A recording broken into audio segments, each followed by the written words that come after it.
Syekh Kuro adalah salah satu ulama penyebar agama Islam pertama di Tanah Sunda. Nama aslinya adalah Syekh Hasanuddin atau Syekh Kurotul Ain atau Syekh Mursahadatiloh. Makam Syekh Kuro terletak di Pulau Bata, Desa Pulau Kalapa, Kecamatan Lemahabang, Kabupaten Karawang, Jawa Barat.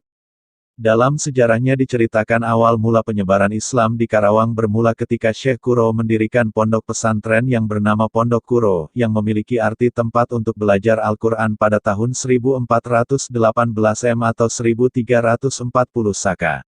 Di pesantren inilah pertama kali dibangun sebuah masjid di Karawang yang sekarang menjadi Masjid Agung Karawang. Syekh Kuro adalah penganut mazhab Hanafi yang datang ke Karawang bersama para santrinya yakni, Syekh Abdul Rahman, Syekh Maulana Matkur, dan Nyai Subang Larang. Syekh Kuro kemudian menikah dengan Ratna Sondari putri dari Ki Gedeng Karawang. Dari pernikahan itu lahirlah seorang putra yang bernama Syekh Ahmad, yang menjadi penghulu pertama di Karawang. Syekh Kuro memiliki seorang santri yang berjasa dalam menyebarkan ajaran agama Islam di Karawang yaitu bernama Syekh Abdullah Dargom alias Syekh Darugem bin Jabir Modafa alias Syekh Maghribi keturunan dari Sayyidina Utsman bin Affan Rai yang kelak disebut dengan nama Syekh Bentong alias Tango. Syekh Bentong memiliki seorang istri yang bernama Siu Teyo dan mereka mempunyai seorang putri yang diberi nama Siu Banci.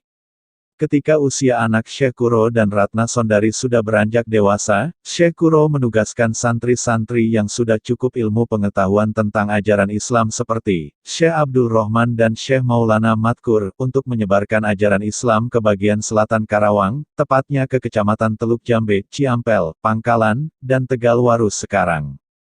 Sedangkan anaknya Syekh Kuro dengan Ratna Sondari yang bernama Syekh Ahmad ditugaskan oleh sang ayah meneruskan perjuangan menyebarkan ajaran agama Islam di pesantren Kuro Karawang atau Masjid Agung Karawang sekarang.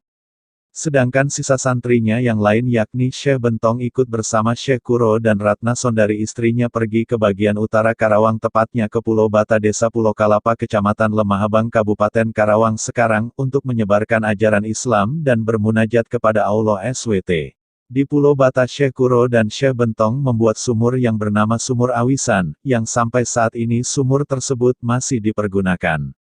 Syekh Kuro akhirnya meninggal dan dimakamkan di Pulau Bata Desa Pulau Kalapa Kecamatan Lemahabang Kabupaten Karawang. Sebelum meninggal Syekh Kuro berwasiat kepada santrinya. Ingsun titip masjid langgar lan fakir miskin anak yatim duafa. Sepeninggal Syekh Kuro, perjuangan penyebaran Islam di Pulau Bata diteruskan oleh Syekh Bentong sampai akhir hayatnya Syekh Bentong. Makam Syekh Kuro Karawang dan makam Syekh Bentong ditemukan oleh Raden Somareja alias Ayah Jin alias Pangeran Sambri dan Syekh Tolha pada tahun 1859 Masehi atau pada abad ke-19. Raden Somareja alias Ayah Jin alias Pangeran Sambri dan Syekh Tolha ditugaskan oleh Kesultanan Cirebon untuk mencari makam Maha Guru leluhur Cirebon yang bernama Syekh Kuro.